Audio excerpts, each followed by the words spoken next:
ওম নমঃ শিবায়। শ্রাবণ মাসে সোমবার ব্রত বা যে কোনো উপাসের পর চটপটা কিছু খেতে সকলেরই ইচ্ছে করে। নমস্কার বন্ধুরা, আমি শম্পা রান্নাবান্নাতে আপনাদের সবাইকে সুস্বাগতম। আজকে শেয়ার করব চেনা উপকরণ দিয়ে খুব সহজেই নিরামিষ একটি চটপটা আলুর রেসিপি, যেটা যে কোনো উপসের দিনই খাওয়া যায়। আর রেসিপি ভালো লাগলে ভিডিওটা একটা লাইক করে শম্পা রান্নাবান্না চ্যানেলটিকে সাবস্ক্রাইব করে পাশের বেল আইকনটি ক্লিক করে দেবেন। তাহলে বন্ধুরা দেরি না করে চলুন রেসিপিটা এবার চটপট শুরু করা যাক। এই রেসিপিটা বানানোর জন্য প্রথমে এখানে আমি 3টে আলু খোসা ছাড়িয়ে আর সেদ্ধ করে রেখে দিয়েছি। এবার এই আলু 3টেকে আমি ডুমো ডুমো করে কেটে নেবো, মানে খুব বেশি বড় বড় কাটবো না, খুব বেশি ছোটো ছোটো কাটবো না। তাই আপনারা সঙ্গে থাকুন বন্ধুরা, দেখতে থাকুন, আশা করি আপনাদেরও ভালো লাগবে রেসিপিটা। আর শ্রাবণ মাসে সাবু ফল মিষ্টি খাওয়ার পরও আলু কিন্তু অন্যতম। আলু এভাবে খেলে অনেকক্ষণ পেটটাও ভরা থাকবে, খেতেও কিন্তু ভীষণই ভালো লাগবে। তো দেখুন আলুটা কাটা হয়ে গেছে, এবার এটাকে আমি সাইড করে রেখে দিচ্ছি। এবার অন্যদিকে একটা ফ্রাইং প্যান বসিয়ে ভালো করে ফ্রাইং প্যানটাকে গরম করে নিয়েছি আর গ্যাসটাকে কম করে রেখে দিয়েছি। এরপর এখানে কাঁচা বাদাম নিয়েছি, চিনে বাদাম। যেহেতু বাদাম এটা, তাই জন্য এটাকে ভালো করে ফ্রাইং প্যানটা গরম করেই ভাজতে হবে, কারণ এর মধ্যে কোনো রকম ঘি তেলের ব্যবহার আমি করছি না। আর উপোসের পর কিন্তু বেশি ঘি তেল খাওয়াও যায় না, তাই না? তো এটাকে শুকনো খোলার মধ্যেই আমি নাড়াচাড়া করে মুচমুচে হওয়া পর্যন্ত ভেজে নেবো। তবে আপনারা চাইলে ঘি দিয়েও ভাজতে পারেন। তো দেখুন একটু সময় নিয়ে নাড়াচাড়া করে ভাজার পর বাদামটা কাঁচা ভাবটাও চলে গেছে, বেশ একটু মুচমুচেও হয়ে গেছে। এবার বাদামটাকে নামিয়ে একটু ঠান্ডা হতে দিলেই বাদামটা কিন্তু বেশ ভালোভাবে মুচমুচে হয়েও যাবে। এবার এটাকে আমি নামিয়ে ঠান্ডা হতে দিলাম। এবার অন্য আর একটা ফ্রাইং প্যান বসিয়ে দিয়েছি, তার মধ্যে এখানে 1 চামচ পরিমাণ ঘি দিলাম। রান্নাটা কিন্তু ঘি দিয়েই করতে হবে, যেহেতু এটা একটা উপবাসের পর এটা খাওয়া হবে। তো এটা ঘি দিয়ে করলেই খেতেও ভালো লাগবে, সুস্বাদুও হবে। তো ঘিটা ভালো করে গরম করে ফ্রাইং প্যানের মধ্যে গরম করে নিলাম। যে কোনো উপোসের দিনই এটা আপনারা বানিয়ে খেতে পারেন, খুব ভালো লাগবে, অনেকক্ষণ পর্যন্ত পেটটাও ভর্তি থাকবে, ভীষণই ভালো লাগে। এবার একটু গোটা জিরে ফোড়ন দিলাম, খুব তাড়াতাড়ি এটা হয়েও যায়। একটু সর্ষে দিলাম ফোড়ন। তা আপনারা সর্ষেটা নাও দিতে পারেন, কিন্তু দিলে একটা সুন্দর গন্ধ বেরোয়, খুবই ভালো লাগে।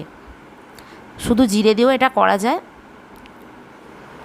তো আমি একটু সর্ষে আর জিরে দুটো মিলিয়েই দিলাম। সর্ষেটা খুব সামান্যই দিয়েছি, জিরেটা একটু বেশি দিয়েছি। এবার ভালো করে ফোড়নটাতে ঘিয়ের সাথে ভালো করে ভেজে নিলাম। কয়েকটা কারি পাতা দিলাম, এটা আমার গাছের কারি পাতা, আপনারা না চাইলে নাও দিতে পারেন, কারি পাতা না থাকলে নাও দিতে পারেন, কোনো ব্যাপার নয়। এবার সবটা ভালো করে ঘিয়ের সাথে বেশ ভালো করে সুন্দর করে ভেজে নেওয়ার পর একটা সুন্দর গন্ধ বেরোচ্ছে। এরপর এই কেটে রাখা আলুগুলো এর মধ্যে দিয়ে দিলাম। এবার আলুগুলো দিয়ে বেশ কিছুক্ষণ ধরে নাড়াচাড়া করে এটাকে ভেজে নেবো ঘিয়ের সাথে। আর এর মধ্যে কোনো রকম হলুদ গুঁড়ো লঙ্কা গুঁড়োর ব্যবহার আমি করব না, যেহেতু এটা ব্রত উপবাস হিসেবেই আমি রান্নাটা করছি, রেসিপিটা আপনাদের সঙ্গে শেয়ার করছি, সেই জন্য এখানে কোনো রকম হলুদ গুঁড়ো লঙ্কা গুঁড়ো কোনো কিছু ব্যবহারের দরকারও নেই। এটা এমনিতেই খেতে ভীষণই সুস্বাদু হয়।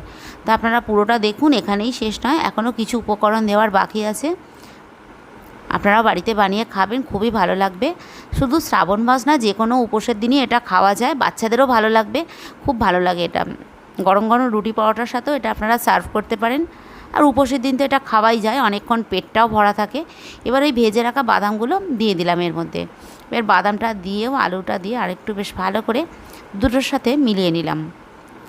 আরও একটু সুন্দর করে ভালো করে ভেজে নিচ্ছি, তবে গ্যাস একদম কম রেখেই এটা করছি।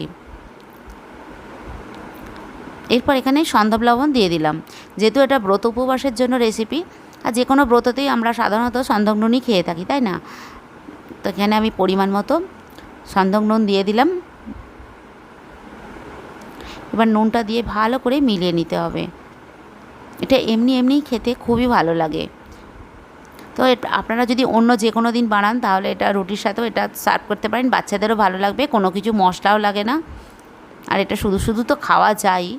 রেসিপি ভালো লাগলে প্লিজ বন্ধুরা ভিডিওটা একটা লাইক করে চ্যানেলটি সাবস্ক্রাইব করে দেবেন। আর আমি যখনই নতুন রেসিপির আপলোড করব, তার নোটিফিকেশান যেন সবার আগে আপনার কাছেই পৌঁছে যায়, তার জন্য পাশের বেল আইকনটি ক্লিক করে দেবেন।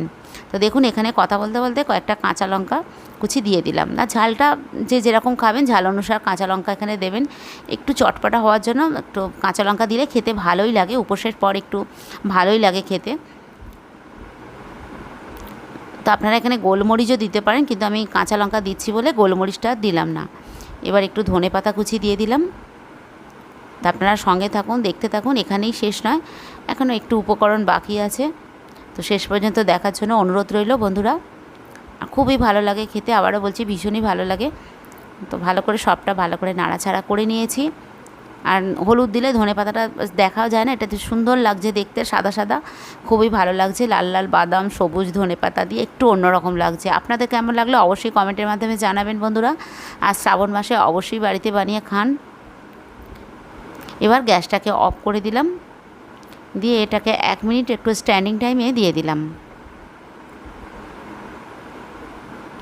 এবার 1 মিনিট পর ঢাকাটা খুলে আমি আপনাদের দেখাচ্ছি।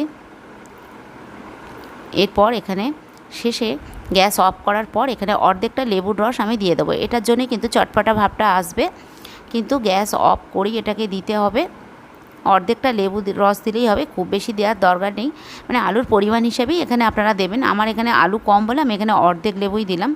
তো এটা দিয়ে খুন্তি দিয়ে হাত দিয়ে নাড়াচাড়া করা চলবে না, হালকা করে একটু ফ্রাইং প্যানটা নাড়িয়ে দিলাম লেবুর রসটার সাথে। লেবু দিয়ে সঙ্গে সঙ্গে নাড়াচাড়া করলেও একটা তিতকুটে ভাব হয়ে যায়।